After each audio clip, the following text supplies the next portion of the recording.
Good evening, folks, and welcome to the live stream. I hope you're all very well this evening. Let's see who we have on tonight. We have Amax C. Great to see you, Amax C. Colin is here. Great to have you on. Hope you're well. Greetings from New York. Greetings to New York from here. Raven 1983 Witch. Craven. Why did I say Craven? I'm thinking of Craven. What's the... was it wrote the Nightmare on Elm Street or directed the Nightmare on Elm Street? So it's getting close there. Master Templar is here. Great to see you. We have Maggie Pie. Hope you're well, Maggie Pie. Great to see you once again. Tiny Demolition Lover is here. Phil Spicer. Phil Spicer. Great to see you, Phil. We have Freckle Punny. Great to see you once again. Stefan is here. We also have Freddie B. Great to see you. John O'Sullivan back once again. Great to see you, John. We have Shirley. Interliza. Great to see you. We have Mark. Great to have you on. David McGuinness. Great to see you, David. Make sure to check out Indie Truck Davies, the two Davies channel on YouTube. CGM is here. Great to see you, CGM. Thanks for moderating tonight. We have Young Ralph, Chatty Rat, Dave, Cahill. Great to see you. Evening from Bundora. No, you're on your holidays in Bundora, but you're taking umbrella. Good idea. We have Roseanne. Great to see you. We have Chatty Rat. Did I say hello? No, I already said hello to Chatty Rat. 91 Leeds is here. Woods Boy Me. Alistair, great to see you. Hope you're well up there in Scotland. We have also Reagan Elite. Great to see you. Hope you're fine tonight. We have Mad Monk. Killer. Thanks for moderating, Killer. We also have, let me see, Sir Larry the Cat. Hope you're fine, Sir Larry. hope they're all behaving themselves there at number 10. We have Jared Mack. Great to see you. We also have Asperger's Europe. Billy Casper. Who else have we got? Daily Blase. Great to see you, Daily Blase. Hope you're well. We have Reg, Jim. And I think I've got everyone. I hope you're all very well. I can't say hello to everyone because we're up to stuck at 31 viewers. I think we have more than that tonight. Hope you're all very well. Hope you had a nice week. And yeah, there was a terrible story today. But before we get to that, I wanted to cover this other story. It's just a story that popped up on Times Radio. I think it was quite interesting about class. So we'll play the video and then I'll explain what I think about it. We're going to talk about, of course, the serial killer who I think she's the most prolific serial killer in UK history when it comes to children, unfortunately. Talk a little bit about the Labour Party moving away from support for workers, it seems, and a number of other issues too. But I wanted to jump in with this one. British public consistently overestimates how working class it is.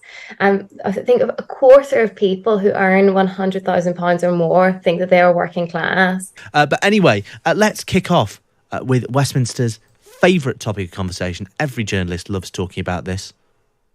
Working class. Class. Working class. Working class. Working class. Working class.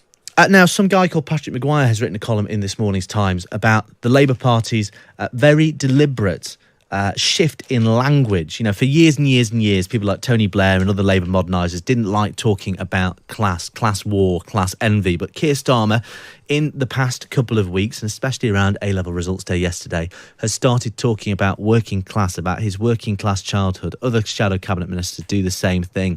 Labour talking about wanting to smash the class ceiling. Alva, this discussion has always been a bit of a taboo. You know, for the past, say, 20 years, what you call the Labour Party's modernisers, or they call themselves the modernisers in the Labour Party, have always defined themselves against sort of class politics. What do you think has changed?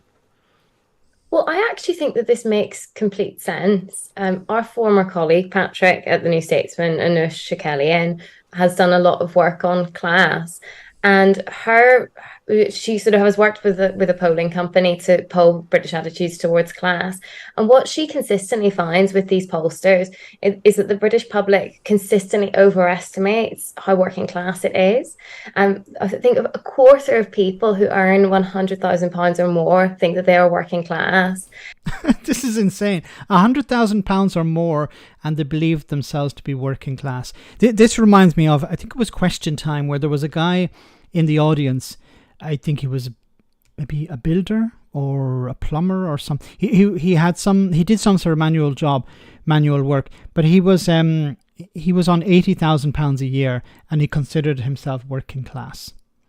Now, I let the video go, but for me, so it's very difficult to define class, because if somebody, is a taxi driver, for example, and when it comes to tax, declaring your taxes or whatever, but anyway, like a taxi driver, some taxi drivers can earn up to like £100,000 a year. Is that working class?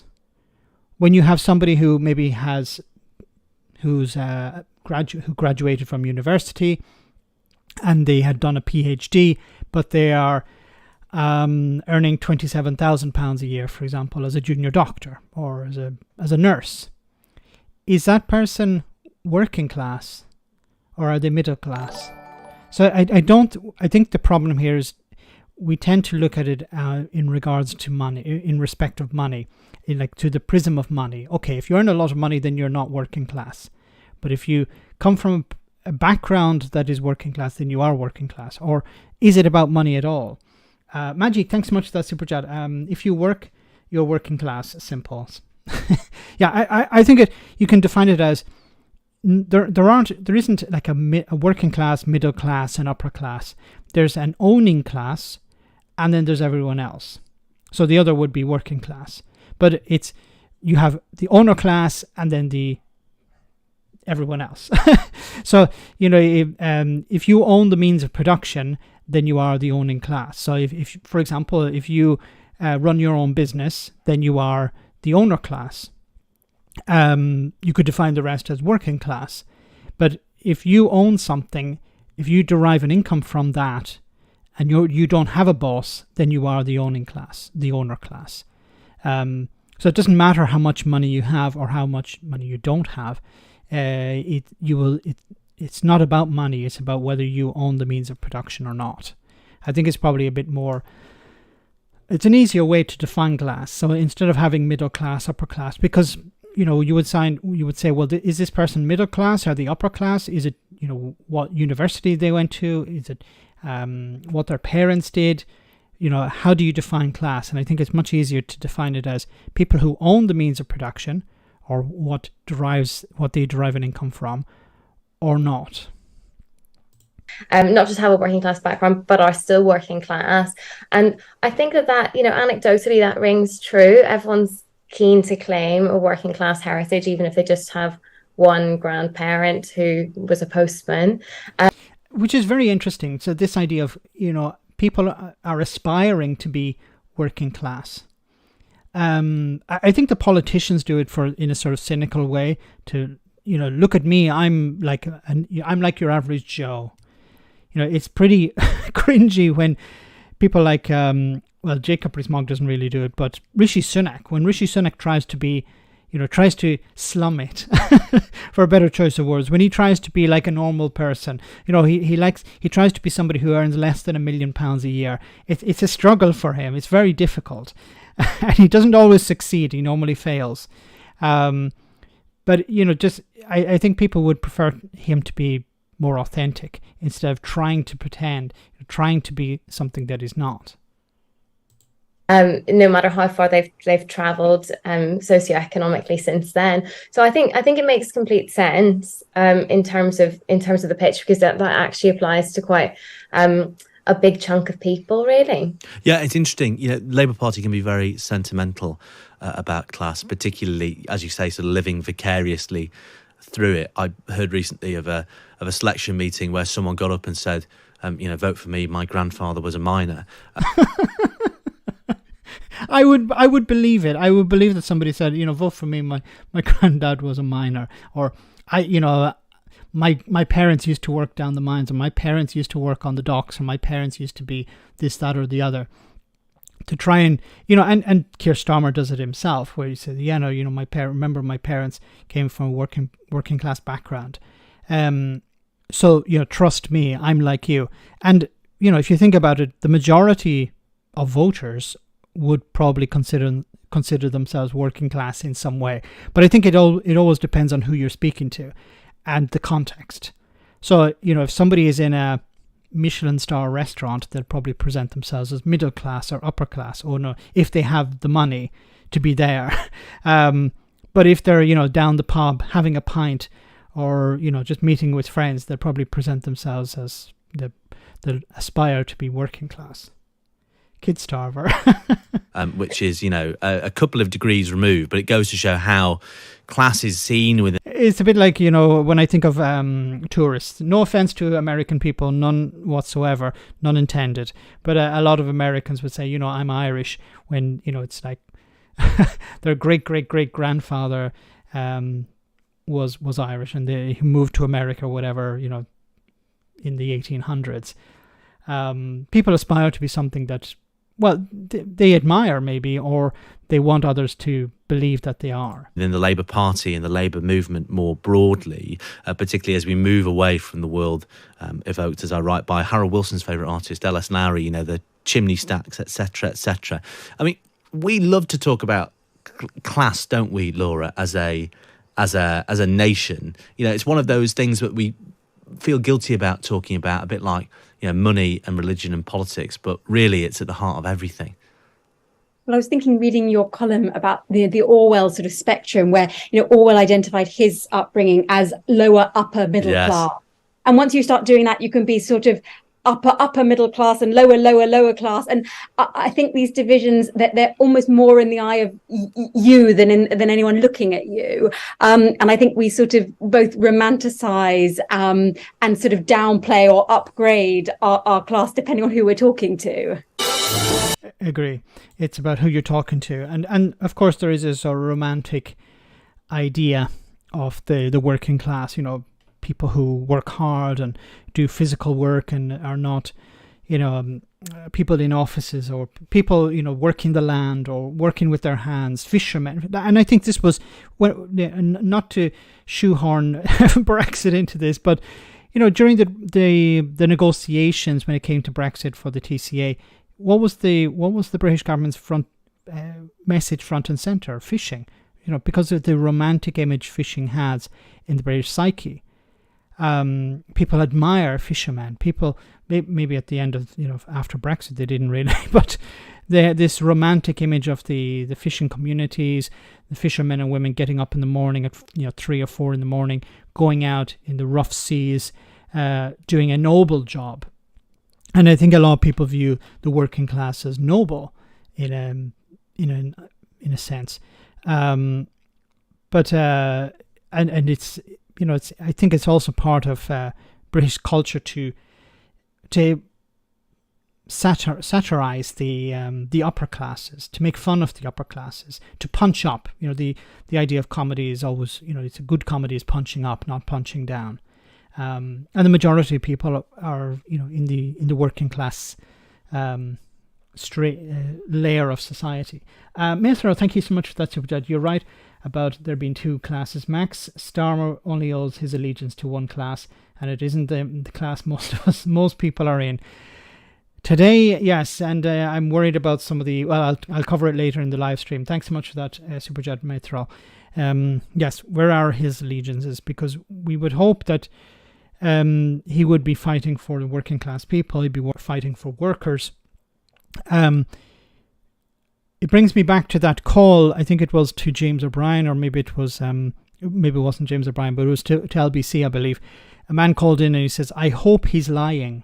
I hope Keir Starmer is telling lies when he says he's going to do X, Y, and Z, or not do X, Y, and Z. That it's all a plan just to get into power, and then he will turn around and do good things." A lot of people are saying no, he won't. But the alternative is what? The alternative is the Tories, and it's not really a fantastic choice. But That's all there is on the ballot. Anyway, moving on. This story, of course, breaking today. We have Lucy Letby, who was convicted. Let's have a look at this report from Channel 4. How do you describe Lucy Letby? Just before we go to that, Magic, thanks so much for the super chat. People like to mistake class with social standing. Yes. So it's not, it's where you stand in society as opposed to what class you're in. And, money can give you different levels of social standing, while your class may never really change. Very good point. Thanks so much, Magic. How do you describe Lucy Letby? Manipulative, without a shadow of a doubt, very cunning, someone who just betrayed every aspect of the confidence that was put in her by the NHS, by her colleagues. I interacted with her like I did with the other nurses. She seemed keen. She was fairly conscientious. She was quiet. I would describe her as a person as being beige. She had a normal friendship group, a family. She had a normal social life, everything you would expect somebody in their 20s to do. She used that normality and the trust that she obtained through that as a cover for the crimes that she committed, which is really hard to put those two things together and accept that somebody had committed those crimes. This is what you normally see with serial killers.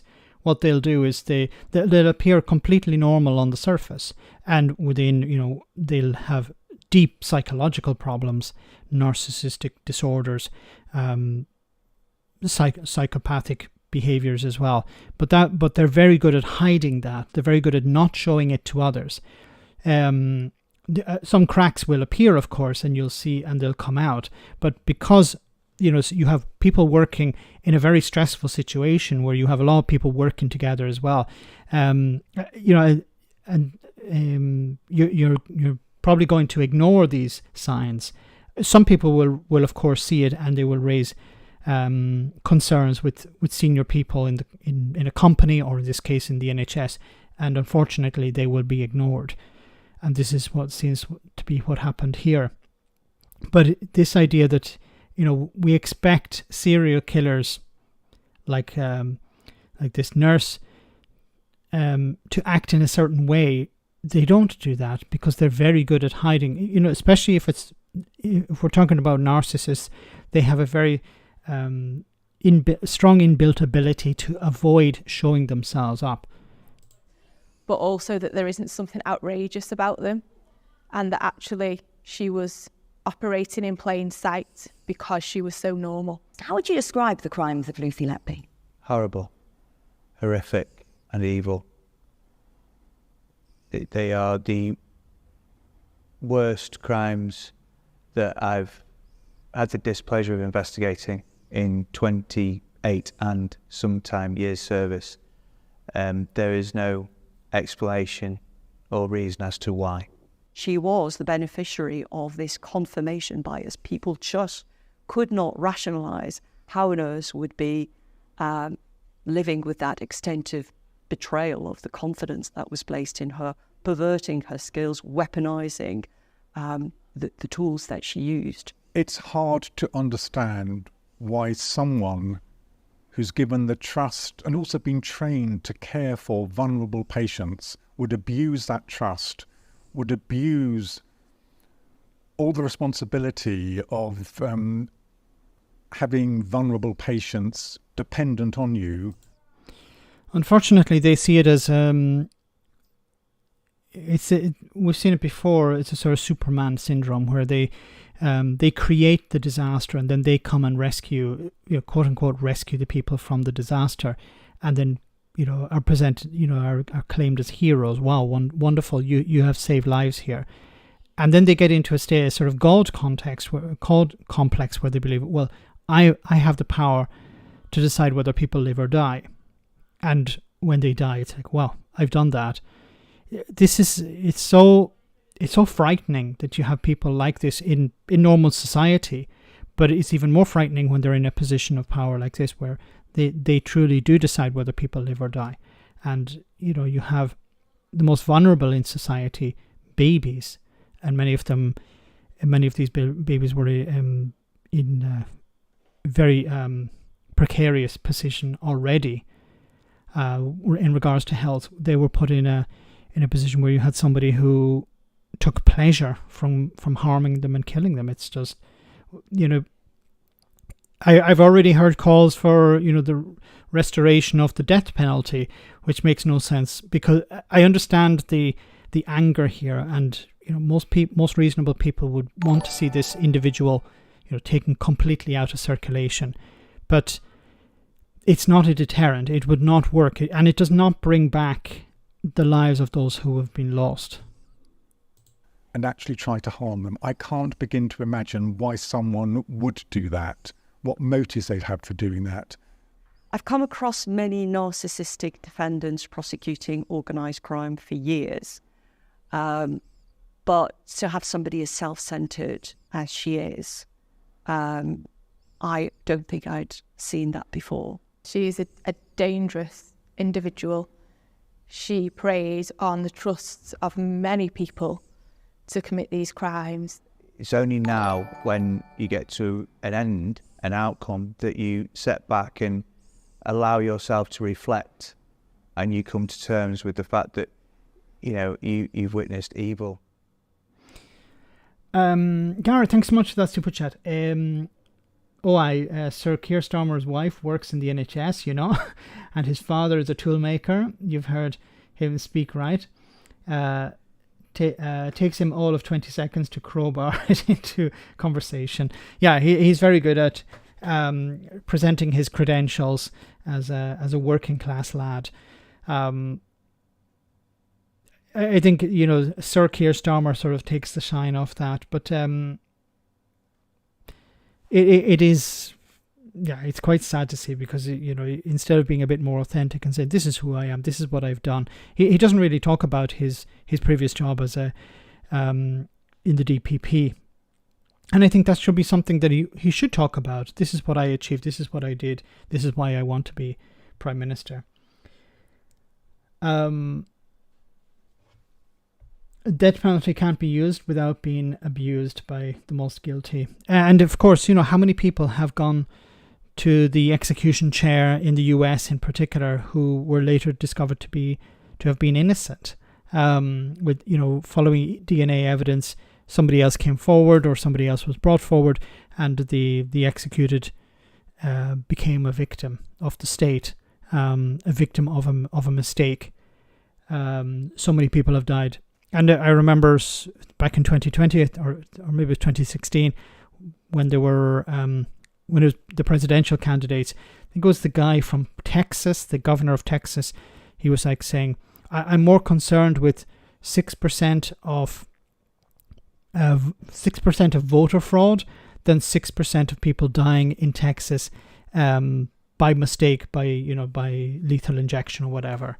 He's happy with a 6% failure rate in killing members of the public, or not, people on death row. If it's 6% were wrongfully killed, he's okay with that, as long as it's not 6% of people illegally voting, which actually isn't the case. But his priorities were there. We need someone like Angela Rayner or Lisa Nandy as Labour leader. A recent case where evidence was covered up. I'm not going to talk too much about this because I think it's going to be covered in great detail over the next number of days. But I just wanted to show you this clip where one doctor criticises the management at the hospital. Relief that the jury have come to their decisions. I think everyone feels, mostly for the families, particularly the parents of the children involved.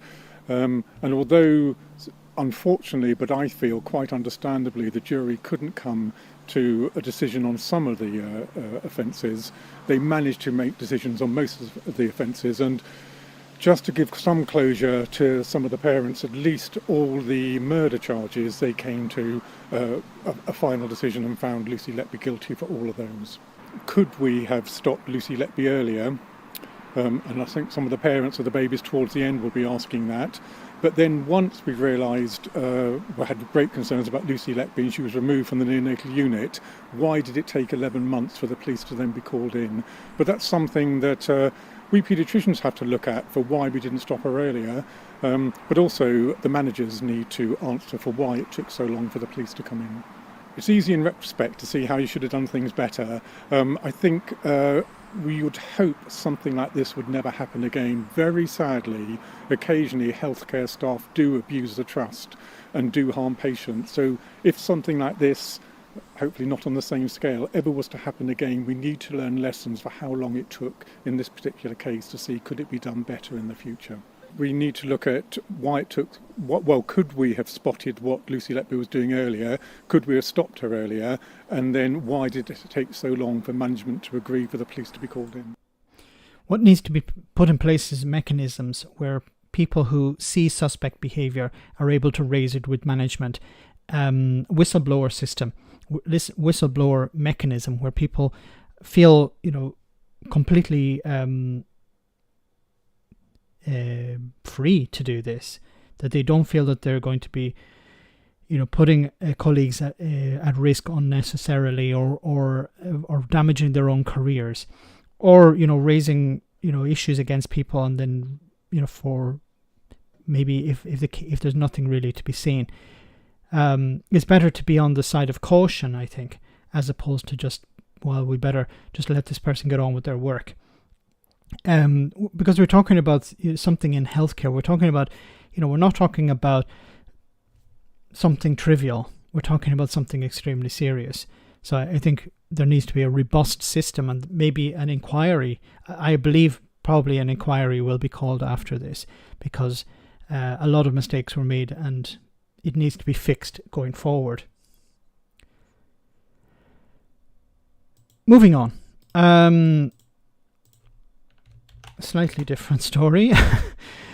Suella Braverman urged to stand up to France and demand repayment after reports channel interceptors are failing.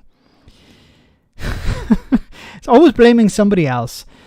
So it says, Suella Braverman has been urged to stand up to France as reports emerge that the country is intercepting fewer migrants in the channel despite a £480 million funding deal. Isn't it interesting that the Tories are very happy to spend other people's money?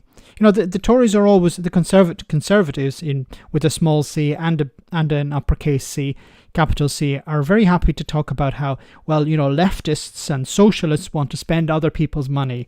Wasn't it Margaret Thatcher who said the problem with the Labour Party is, they want to spend, running out of other people's money? Well, the Tories are happy to throw huge amounts of money at a problem if it's not theirs. I said before, whenever the Tories mess up or government messes up, the political party in power should have to reach into their pockets and pay some of this. Can you imagine if the Conservatives had to pay back that £37 billion that they handed over to Dido Harding? I think they would be a bit more proactive in clawing some of that money back. Well, that's a bit wishful thinking. Anyway, the call from Conservative MP Jonathan Goules, the House of Commons hooligan, as I like to call him, came as the Telegraph claimed just 45.2% of migrants have been stopped by French patrols since January, down from 45.8% in the same period last year. I don't know, how do you calculate the numbers that didn't come? It's like, I don't know how this is. The numbers have been I can understand the numbers that did come, but how do you calculate the numbers that didn't come? Anyway, this is despite the Prime Minister Rishi Sunak's agreed a £480 million Anglo-French deal in March as part of this pledge to stop the boats, far beyond the £54 million the UK paid France for assistance in the Channel in 2021. This is wonderful. The French government are like, yeah, thanks for that £500 million. To do what? To try and stop people who want to go to Britain. Okay. Once again, I think this is the Tories just throwing money at a problem hoping that people will think that they're actually solving it. Like, what does this £480 million buy? In an interview with Sky News, Mr. Gullis said the government must make clear that they will demand a certain level of payment back if the situation in the Channel does not improve. He also urged the Home Office to consider taking people back to France ourselves if we're picking people up in the French territorial waters. You can't do that. But what's the point? Even if you could do that, what would be the point in picking people up, taking them to France and leaving them there? That's even if the French authorities allowed British vessels to park, to arrive at the port. If they do, then you leave the people off, and then they hang around for 20 minutes, and then they look for another barge or another dinghy to get on. If the French don't like it, then that's tough on them.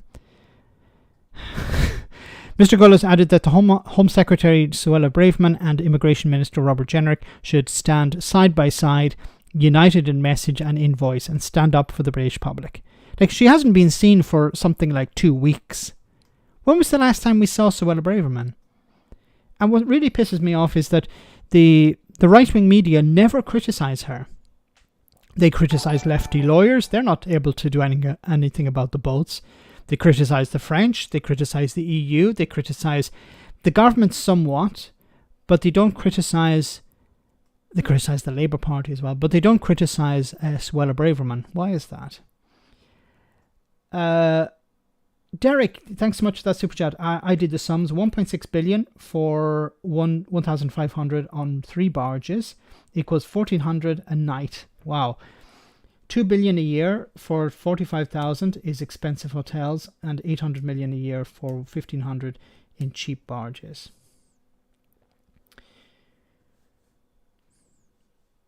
For 1,500 on 3 barges, but yeah, that's if you get the people on the barge. But how many people are on the barge at the moment?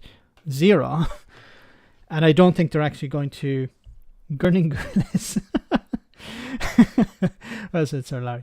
Thanks, Derek. I don't think they're actually, if they're going to get anyone on these barges, because as soon as it's just a recipe for disaster, as we saw, and I think they're going to quietly mothball the barges. But don't worry, the people who offered the barges will still get paid, because it's not the Tories putting their hand in their pocket once again. They should say to the French, it's not good enough, he said. They may ruffle some feathers, but we can't allow it to be taken for a ride. However, the number of migrants stopped on French beaches also fell from 17,032 last year to 13,759 so far this year, which means the interception rate has dropped slightly. It could also mean that the numbers of people are going down, no? Natalie Efflick, or whatever the hell you pronounce her name, however you pronounce her name, the Tory MP for Dover, said Sky News, I can't be bothered pronouncing her name correctly.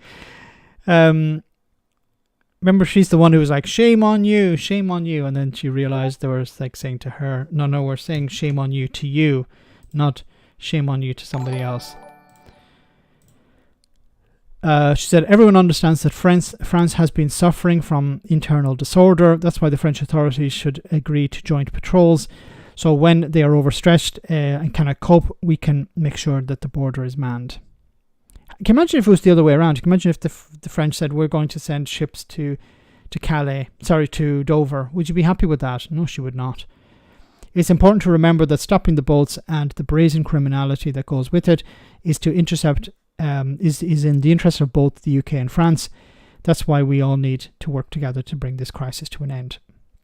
Former Minister Tim Loughlin, a member of the Home Affairs Committee, agreed the figures were very disappointing. He said we need immediate value for money assessment of exactly what the British taxpayer is getting for their money. A spokesperson for the Home Office said in a statement, the unacceptable number of people risking their lives is making these dangerous crossings in placing an unprecedented strain on our asylum system. Well, no, not processing the claims is the problem here, not the numbers that are arriving. Oh, God. But it's blame the French. and you have the House of Commons hooligan, front and centre. Of course, he wants to hold on to his seat. He's risking losing his seat at the next general election. I think a lot of the red wall Tories are going to lose their seats at the next election. The polling is very much in favour of Labour, but it will probably narrow somewhat, and some Tories who are probably in the red at the moment may recover. But I think Goulet and Lee Anderson are certainly for the chop.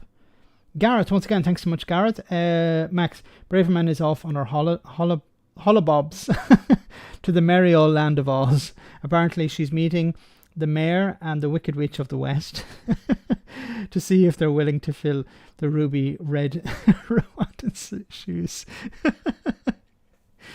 Very good. With Patel, is it? So she's on her holidays. For how long? I haven't seen her in ages. How long is she on her holidays for? And when does Parliament reopen? Is it sometime in September? Yes. Thanks so much, Gareth. They're horrible individuals, and sometimes you wonder, are they evil or are they just pretending to be? Anyway, guys, let's take a short comedy moment, and then we'll be back in just a jiffy with more serious stuff. Hope you enjoy this. Before granting you entry to Vatican City, you must first answer these simple questions. What is the most popular guidebook used by visitors in the Vatican City? The Da Vinci Code. See, the Vatican City is an independent state and the spiritual and administrative center of a what? The world's largest property owners. See, when was the Vatican given its own sovereignty? When in Rome. See, what type of women work in the Vatican? None. See, Vatican City is the smallest country in the world, but the largest the what? Tax haven. See, what is the biggest cover-up in Vatican City history? Women's shoulders. See, when have papal elections been controversial? When they've gone up in smoke. Yeah, see. Why is there a small wooded area within the Vatican? So the Pope can go to the toilet. See. Although landlocked, the Vatican City is controlled by a what? The Holy See. See. What do you use to transfer money within the Vatican? A papal PayPal. See. The Vatican is responsible for one of the greatest works of art of all time. What is it? It's The Exorcist. See, what a brilliant movie! Yeah. What do you use to create the white smoke out of the Sistine Chapel on the election of a new pope? Potassium chloride, pine resin, and parish records. See, the test has ended. Go in peace. Okay, thank you very much. Amen. Amen. Amen. Yeah. So. Amen. Amen. Thank you. Thank you.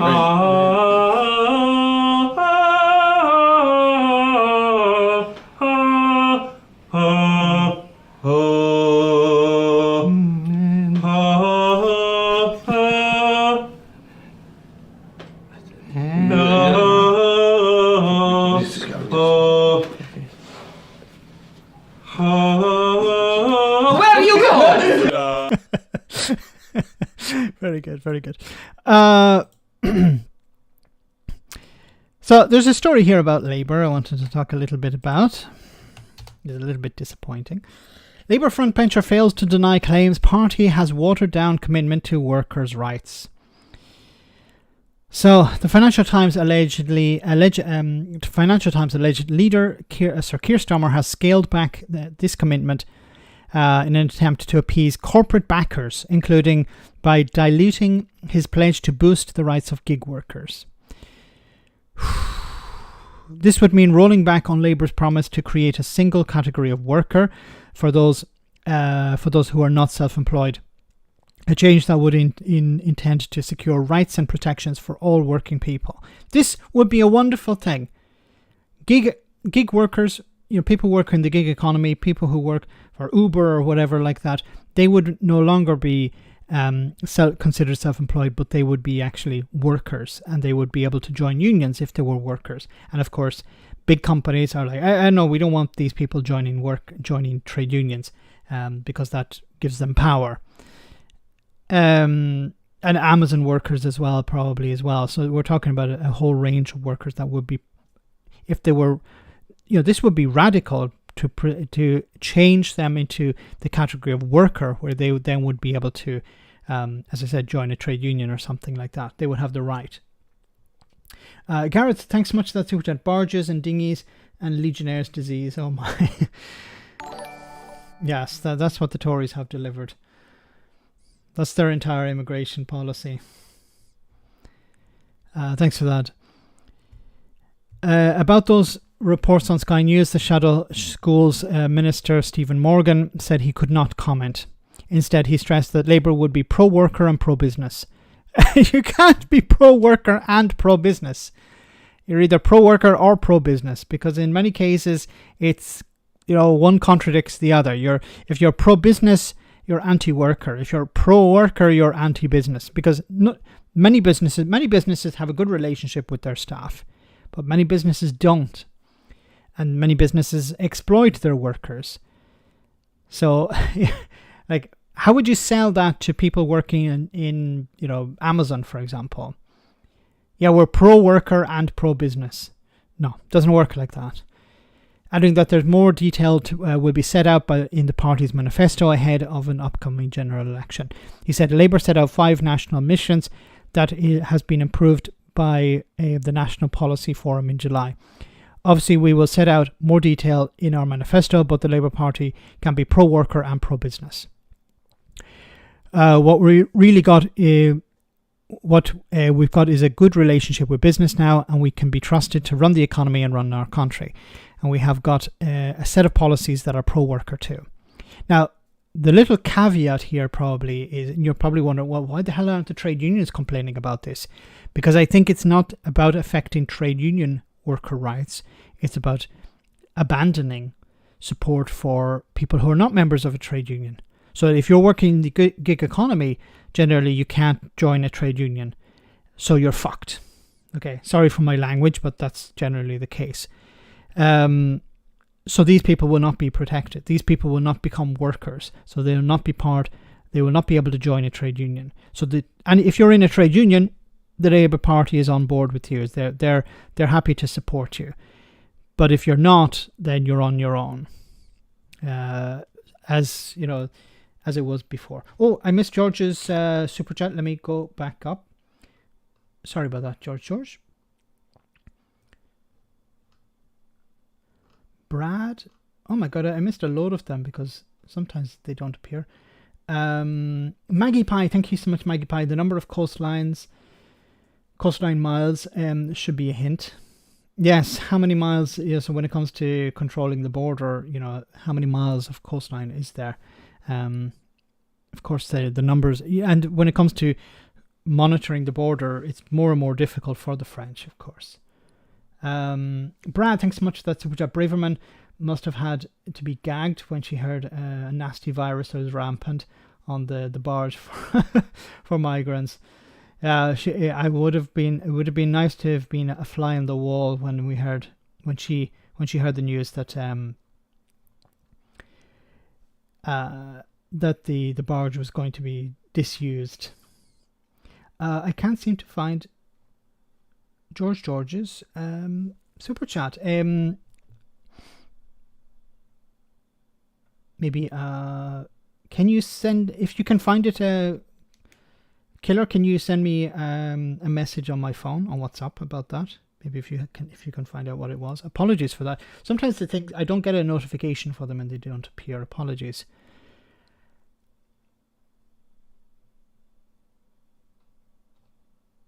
Coming back to this story here. So the document agreed in July will reportedly be published ahead of Labour Party's conference in October. But extracts shown by the newspaper allegedly show how Labour has reined in its 2021 promise to create a single status of worker for all but the self-employed. The policy will reportedly not be introduced immediately, and instead Labour will consult on the proposal and consider how this simpler framework could properly capture the breadth of employment relationships in the UK. However, Labour's deputy leader Angela Rayner has since insisted Labour remains committed to reforming workers' rights. Yeah, well, that's a bit different. Thanks so much, Killer and Andrew. Thank you so much, Andrew. I didn't see your super chat before, but I have it now. And it says George's super chat was commenting on the serial killer and asked what made people like Lucy do things like that. Thanks, George, and thanks, Andrew, and thanks, Killer. What drives these people to do these types of atrocities? In some cases, it's fame. Their lives are miserable, and they think, okay, this is going to make me famous, and this. And when we see movies or documentaries about serial killers, it can be a double-edged sword, because we sort of get inside their mind to understand what drove them to do this. But they also are willing to talk because it gives them a platform, and they really want the attention. So in many cases, it can be they want attention. But I think in this case, what drove her was probably this idea that in my hands, it's a type of God complex where I decide whether they live or die. This would probably explain why she killed them, why she harmed them. I don't know. This could be another disorder that she had. Like, people will mark it down as just being evil, but I think if we look into, and we're probably going to read into her history, into her childhood growing up, we're going to probably see some signs about what drove her to do this. But when it comes to killing, we've seen numerous examples of like this in the past. Doctors, Harold Shipman, for example. There was a nurse in America who was moving from hospital to hospital, and allegedly it was the private healthcare system that allowed this nurse to cover their tracks, and he was killing people with he was I think injecting insulin into their drips.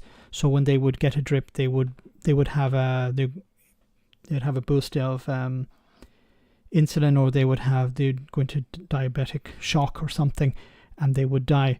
And he was at the beginning, it seemed that he was doing it because he said that he was doing it because he wanted to deliver some mercy. But then later it was discovered that he was changing his method, and he was putting people into a situation where it was people who were relatively healthy. He was killing them as well. So it became a sort of sick God complex that he had.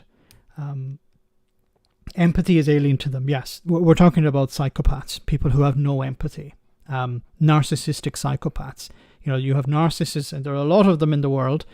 It's terrible when they become prime ministers or presidents. But you have this narcissistic psychotic psychosis, which is the worst of both worlds. I'm not an expert in this whatsoever, but from what I've seen and what I've read about these people, it is truly scary. And we're talking about a significant number of people in the general population are like this. It's just they're not in a position where they can do damage. Unfortunately, they get into positions where they can do damage, and this is what happens. Nat, the Labour Party. Look, I when it comes to this policy about rolling back protections for members of the gig economy or whatever, so there are two things that jump out at me here. First is, why the hell did you come up with this policy if you're not going to go ahead with it?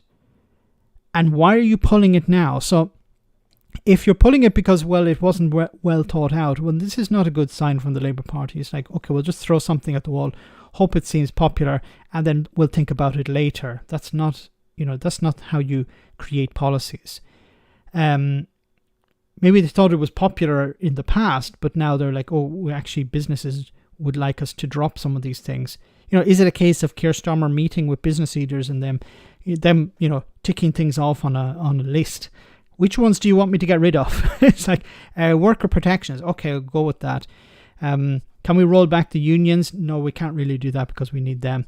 It would completely sink the party. It's really depressing. because, if you're a member of a trade union, you're in a privileged position, relatively speaking. If you're not a member of a trade union, you are at, the whims of the market. You have positions where people are working 3 or 4 jobs in order just to make ends meet, and these are jobs that there are no protections. If they call in sick, they don't get paid. They don't have any holiday pay. In many cases, people are called at the last minute, or even when they arrive for work and they're told, actually, we don't need you tonight. You can go home. Yes, but I've spent money to get, to travel here. I've spent money on the bus or the train, or I've driven my car here. Can I get some money back for that? No, because that's not part of your contract. Your contract is to work these hours, or to work a set number of hours. But we don't need you today, so you can go home. So many people are in this situation, and they have no protection against that. That's why it was so important, I think, to bring these people under the umbrella of a worker. Now they're not, or Labour are moving away from it, it seems. Let me just double check I didn't miss anyone else's. Thanks, Nat, for that. But yes, it is concerning. The Mithra says, I worked as a taxi driver, supposedly self-employed. The car owner told me how many days a week I was to work and many hours. They sulked if I asked for holidays. Because you're supposed to be a machine. You're supposed to just work, and then when you die, you'll be replaced. We'll have a moment's silence for you on, when you die, and then back to work, everyone. This is the type of employment we're talking about. Vote blue, get full Tory. Vote red for Tory light. You're right, Magic. I used to be in the past advocating for the Labour parties, and this is it may not be the best, but it's better than the Tories. But I understand why the Labour Party want to be pro-business, because that's where the money is. The number of members, the membership has dropped. So you need money. So if you're able to reach out to businesses have very deep pockets. So they're willing to back a party that they believe is going to win, and the Labour Party say, look, we're going to win. If you want influence. This is the problem with when I've been saying about corruption and money in politics. Like, people ask me, why did you choose Robespierre for the name of the channel? It has nothing to do about chopping off heads, okay? It's about this idea of the incorruptible. It's about, he described himself as the incorruptible, or he was described as the incorruptible. But I like the idea that a party should be incorruptible. In a sense, the European Union is incorruptible, because we've seen how massive tech giants like Google, like Amazon, like Apple, Tesla to a certain extent, they would go to the EU and say, well, we want you to do X. And the EU says, no, you will do X or you will do Y. And if you want to trade here, then you'll have to follow our rules. And it's very difficult to corrupt the EU. Maybe it's not impossible, but it's very difficult. It's very easy to corrupt a small country. Like, a big tech company can do that. Like, corrupting the Conservative Party, the Tory government is, I could probably do it. Like £5,000. You I joked before, go to the bank, ask for a loan of £5,000, and you can buy your local Tory MP. Probably even cheaper now, but they're not as useful. So, Boris Johnson, was it £110,000 for Boris Johnson to play tennis with Boris Johnson? Was it Russian? Was it the wife of a former Putin minister? Was able to play tennis with Boris Johnson for £110,000. I don't think it was about playing tennis with Boris Johnson. That was just how can I give a donation to the Conservative Party and keep it all above board? That's how you do it. You probably need more than £5,000. Well, that's just for one MP, okay? If I want James Cleverly or Suella Braverman, it'd probably be a bit more expensive. Separately, the Conservative campaign headquarters has reportedly drawn up a list of 20 Labour policy proposals it considers anti-business including the pledge allegedly watered down this month. So the Tories are claiming that being pro-business is anti-business, down is up, and if you're going to help any workers, that's anti-business. It doesn't really work. I think businesses understand where, who's going to win, and it's the Tories can rant and rave all they want. Gareth, thanks so much for that super chat. Having to choose between the Tories and the Labour Party, having to choose between 3 chili rated and industrial grade laxatives. Jesus. Yeah. I love the image there. I think it's a difficult choice. Thank you so much for that that image, Gareth. But Labour hit back at the hit back telling Sky News that this criticism was desperate and inaccurate. The source added, but see, the damage has already been done. Well, when you introduce a policy saying that you're pro-worker and then you say, well, we're actually not going to go down that road, then you've already done the damage yourself. But as I said, it's probably going to be okay for people who are members of trade unions, but it's not going to be good for people who are not. Just a bit more on this. Unite accuses Labour of currying favour with big business over workers' rights. Sharon Graham, the General Secretary of the Unite Union, has accused Labour of partly rowing back on its plans to boost workers' rights in order to curry favour with big business, while the party said that there was no water down. There had been no watering down of its policies. Leaked documents first obtained by the Financial Times showed that party changed the wording of its plan to strengthen workers' rights at the National Policy Forum in July to an apparent attempt to head off the Tories' criticism of its approach to business. You shouldn't be letting the Tories set the narrative here.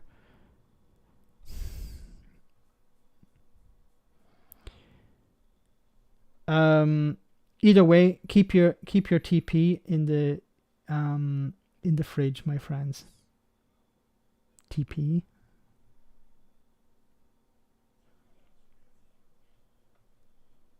Tory party. Keep your Tory party in the fridge. Yes. Thanks so much, Gareth. Pensioners and disabled to pick crops next, probably.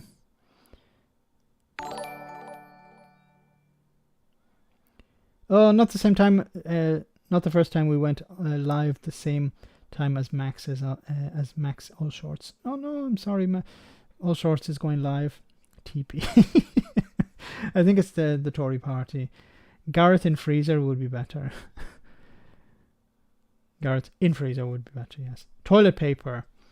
Keep your toilet paper in the fridge. Sorry, I didn't know. It's like Conservative Party or it's CP, not TP. Conservative Tory party or toilet paper. Well, at least toilet paper is useful.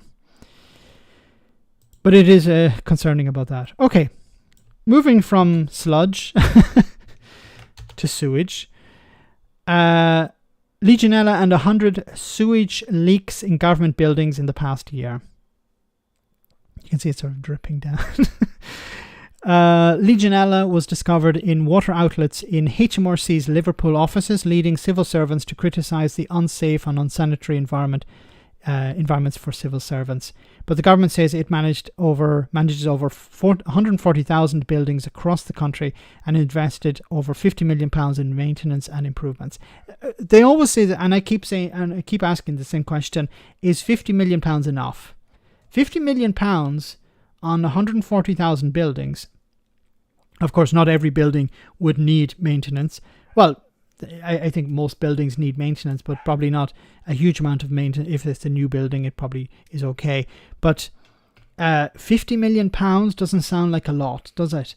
For 140,000 buildings. Once again, not even if we were to say a tenth of those, 14,000 buildings, £50 million on maintenance doesn't sound a lot. Parliament, considering that if you were to fix up the House of Commons, it's something like £10 billion. It's a huge amount of money just to fix up Parliament. So you can imagine, government buildings £50 million isn't. You could spend £50 million on one government building, upgrading it. Anyway, parliamentary questions tabled by the Liberal Democrats reveal that more than a total of 138 sewage leaks in government buildings over the past 12 months. Well, the Tories love sewage, so yes, Dylan is barking. Nothing I can do about it. The worst affected departments was the Department of Defence, which saw 102 leaks in the past 12 months at 4 sites: Culdrose, RAF Henlow, Lineham, and Faslane. Faslane or Faslane? I'm not sure how you pronounce that. There were also 25 sewage leaks at the Department of Work and Pension. No comment. Yes, I'll comment. That's half of that is probably coming from Therese Coffey. With the departments, you know what they should do is they should collect all this leakage and they should make Therese Coffey drink it, because she says it doesn't exist. So there is no raw sewage in rivers and lakes. It's all perfectly safe. So maybe you should get her to drink some of it. Which the department said was generally related to individual toilets and blocked pipes. Individual. Sewage leaks occurred in the following departments: Department of Defence to 102, Department of Work and Pensions 25, Department of Transport 5 leaks, Cabinet Office 4 leaks, Department of Education 2. The Cabinet Office said that across the 32 sites, 4 leaks occurred within the past 12 months. 2 were in York and 2 were in London, which were blamed on exceptionally heavy rainfall. Okay. Has anyone's toilet ever backed up because of heavy rainfall? We're not talking about Venice here. We're talking about London. We're talking about York. The department added that there were no sewage leaks in Downing Street, for which it was also... okay, thank God for that. Okay, priorities, people, priorities. As long as Downing Street was safe, it produces its own sewage. The Home Office, Scotland Office, Ministry of Defence, Justice, Treasury and Attorney General's Office declined to answer the question, either due to the disproportionate cost of gathering the data, or because these properties are managed by another department, or because they don't want to tell people what's actually happened. How would it be too expensive to gather data? How is that an excuse? Legionella bacteria was discovered in a small number of water outlets in HMRC's Liverpool office, which was identified during routine sampling.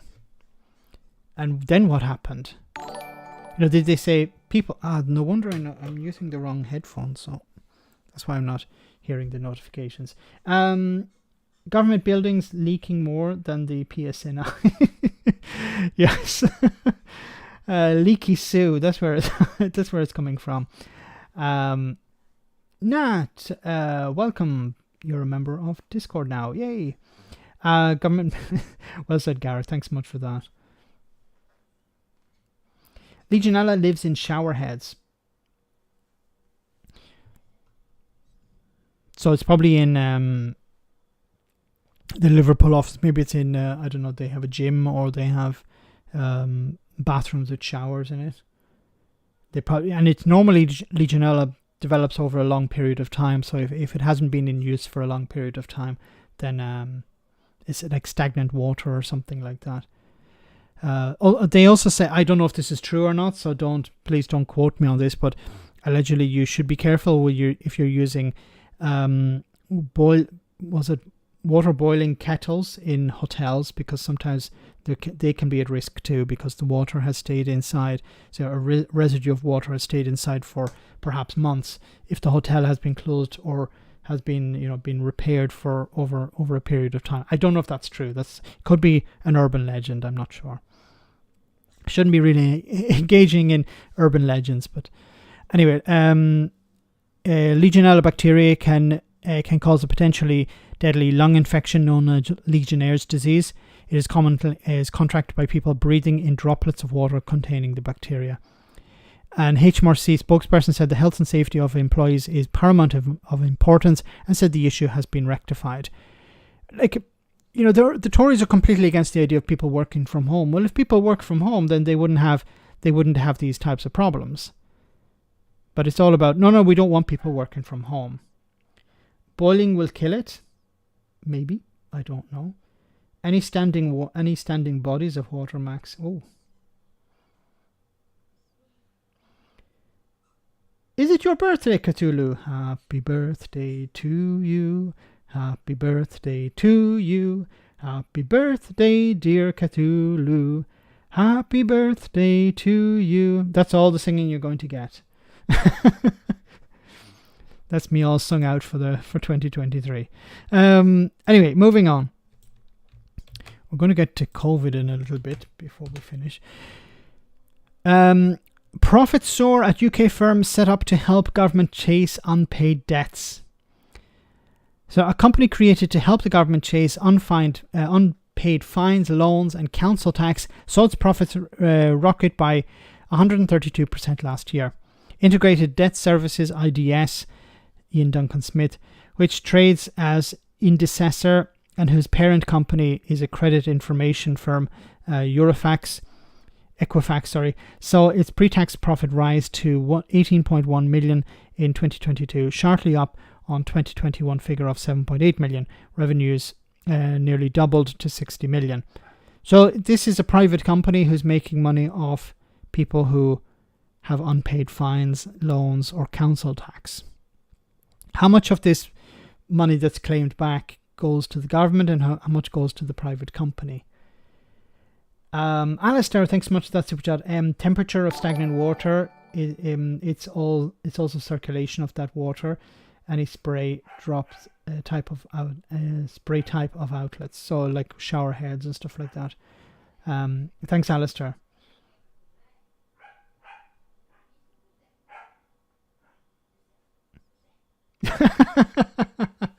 Reagan says, Mac, you still have at least 20 people on here who didn't hear you, who didn't get to hear you sing happy birthday. Happy birthday, Cthulhu. No, my birthday was in June, folks. Damn it! That's very unfair. The pandemic has caused IDS, which acts as a middleman between the government and debt collection agencies, to pause some of its operations, the account said. But there has been an acceleration of activity in 2022. The company paid a dividend of £12 million to the Nottingham-based debt collection firm TDX Group, which is ultimately owned by Equifax, whose headquarters are in the US. So you have British people who are struggling to pay their bills are being fined. This money is going to a private company, and then the profits from this fine and dividends from this private company are going to the US. That's wonderful, isn't it? IDS was why didn't the government just create its own department to do this instead, and then keep the money? IDS was created in 2014. The idea of the Conservatives and the Liberal Democrat coalition government. Its first 6 customers were HM Revenue and Customs, the Department of Work and Pensions, the Home Office, Student Loans Company, Legal Aid Agency and the Driver and Vehicle Licensing Agency. Its significant increase in profits come at a time when the heightened scrutiny for debt collection agencies in the UK as the cost of living bites. So, you know, in every crisis there's an opportunity. When somebody is struggling, somebody else is making lots of money. Debt collection companies were encouraged by the government and regulators to exercise extra forbearance, patience in collecting unpaid debts during the COVID pandemic. Many agencies were also unable to use some of their traditional in-person routes to collect money or goods in lieu of cash. Yeah, so they were, during the pandemic, they weren't able to break down people's doors. The pandemic helped people in many ways. In this case, it kept the bailiffs out. The swing back in previous practices in some companies has come amid heavy squeeze on household incomes as wages have failed to keep pace with the rising costs for essential goods and services. And what you're seeing now, well, this is it. Citizen Advice, a charity with services including advice on managing debt, revealed in spring this year that the research had found nearly 500,000 people expected to go into debt. About 600,000 people also also predicted they would have to add to their existing debt piles. Who's struggling the most? The poorest in society, and the poorest in society are getting more and more into debt. And when they can't pay their debts, these people come round and collect. And who's making money out of this? Well, you would hope that it would go back to the exchequer, but it's not. Well, not all of it. Some of it is going to a private American company. So shareholders in the US are profiting from the misery of people in Britain. And the Tories and the Liberal Democrats at the time were fully supportive of that. Now, I hope the Liberal Democrats have changed their mind on that. The Tories obviously have not. Holyrood protects households in Scotland. Door collection bailiffs are not tolerated or permitted. This week also, Angela Rayner said about Scotland where, well, they have enough powers. We don't want to give any more powers to Scotland. Buy Max a coffee, buy Sewage for Therese coffee. Well said, Maggie Pie. Thanks. Yeah, at least I get the coffee. Therese coffees goes directly into sewage. But it's thanks so much, Maggie. It's really concerning because you have more and more people getting into debt, and these private companies are benefiting from it. One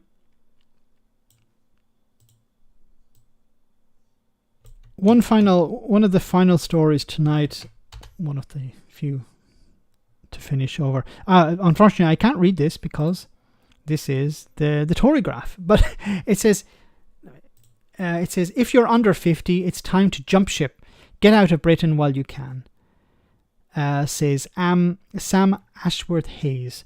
The UK seems incapable of solving its own issues, and things are set to get worse. So you have a member of a writer for the Telegraph, the pro-Tory Telegraph, who's telling people under the age of 50, just get out. This is the same newspaper that was telling people you need to vote for Brexit. This is the same paper that was telling people you need to vote for the Conservatives. And now one of its writers are saying, no, if you're under 50, just get the hell out of Dodge. Just leave. There's nothing here for you.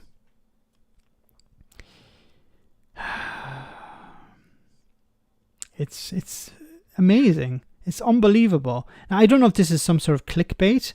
I'm not going to bother reading the article. I can't, I'm not going to pay money to the Telegraph. But, I think the headline says enough. Britain is broken. We broke it, but if you want to have something, get out, leave. And this is from the newspaper that backs the government.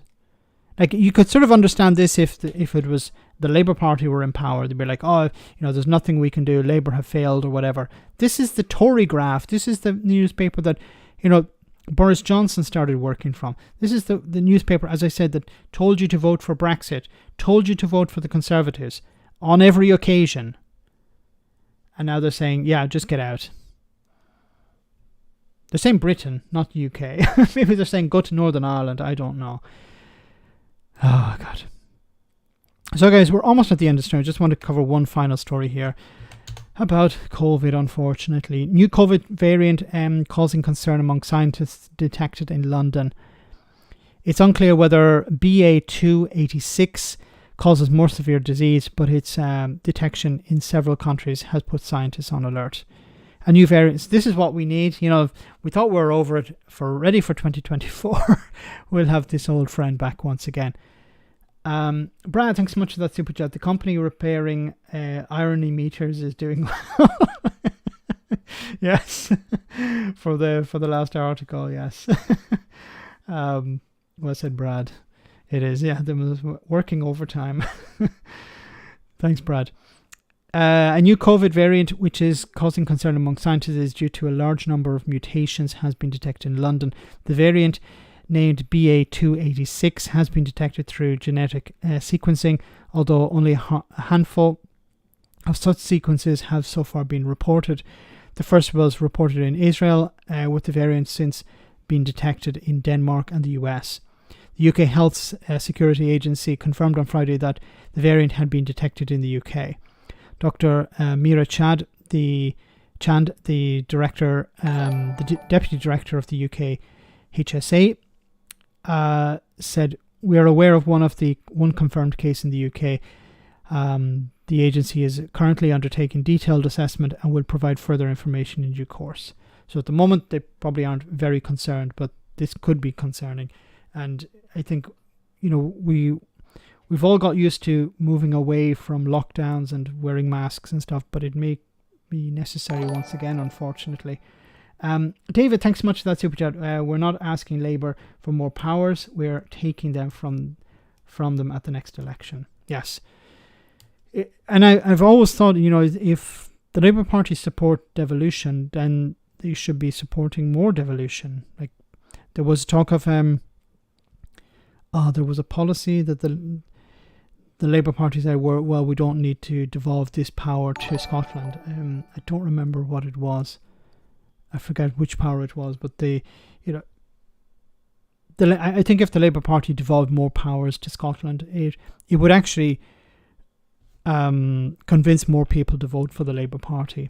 But they don't want to do that because I think it's the Westminster idea. We don't want to devolve too many powers out. And it's not just about Scotland, it's also about Wales. It's also about councils. We don't want to devolve too many powers because we want to maintain power in Westminster. We want to maintain our hands on the levers of power. And that's irrespective of which party is in power. Thanks so much, David. We also have Magic, once again, thank you so much, Magic. A reminder, the extension to the train staff and ticket office consultation ends in 2 weeks' time. Please tell them to get stuffed with their closures. Well said. The idea that like so many people rely on the ticket offices being open, like disabled people, vulnerable people, and I've said before, when I was in London, and I know London is very different to the rest of the UK when it comes to the efficiency of public transport, but the staff were really helpful and necessary. It's not just that it was good to have them, and I'm okay. I don't have a disability, but I imagine somebody who has a disability, and I've seen pictures online of ticket machines down at the bottom of stairs. I don't know who the hell installs these ticket machines, but there was a photograph of halfway down a stairs. There was a ticket machine. I was thinking, and the caption was like, "How the hell am I supposed to get there?" And if you don't have a ticket, then you can't pass onto the train. You can't, if there's staff there, there's somebody there to help you out, to give you information. Also, just to provide a presence. Late at night, there's some drunken, disorderly people. It's important to have staff there. But for the private companies, it's cheaper just to close the stations. So that's why it's important that this doesn't happen. So I'm somewhat concerned about this. I think it's going to be more in the news later going on. So we're almost at the end of the stream, guys. I want to say thank you so much to everyone who came on tonight. Thanks for smashing the like button. Thanks for the moderators for doing a wonderful job. And thanks to everyone who sent a super chat. Greatly appreciated. As always, thank you so much for those. We have our one for the road. Not from Matt Green. I think he's maybe taking a break at the moment. But I hope you enjoyed this one anyway.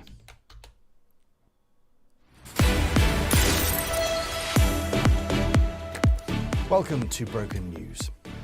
The world is in mourning after the brutal cancellation of a conservative-leaning middle-aged man. The 54-year-old announced it on his primetime simulcast TV and radio show yesterday. Our reporter has more. Known for his strident views on climate change, hijabs, Meghan Markle, and having the uncanny confidence to wade in and claim to be correct on any given subject, the TV anchor, radio presenter, columnist, novelist, political commentator and pork pie eating record holder says he's being silenced by the mainstream media. The initial declaration was made on the presenter's TV show last night. He's also since repeated the claim in a national newspaper column today and during an ITV interview, which was also screened on Channel 4 and Sky News. He's previously been forced to apologise for dressing up as a dead Anne Frank for an 8-year-old child's party, trying to invade Milton Keynes in a rented Panzer tank, and beating a colleague half to death for bringing him the wrong flavour sandwich. But the father of 2 embarrassed children says people have been too quick to judge him and are denying him freedom of speech and expression. He's also told the BBC's Newsnight programme that the BBC don't book him anymore, and says he's happy to repeat that claim on tomorrow's 6 o'clock news and on Question Time next week. Back to you. Thank you. Well, in a statement just distributed by Reuters, the Associated Press and the Press Association, the right-wing firebrand said he's been shut down, silenced and deplatformed by what he calls the intolerant left. And as a result has only seen a 28% increase in his income and a 3-book deal with Faber and Faber. What a lovely story. Well, that's all from Broken News. You're up to date. Andrew Neil, is that it? No, Andrew Neil's a bit more than 54, unless it's Farage. So guys, have a great weekend. I'll see you on Tuesday, same bad time, same bad channel. As always, have a safe night, safe weekend, and take care. Good night.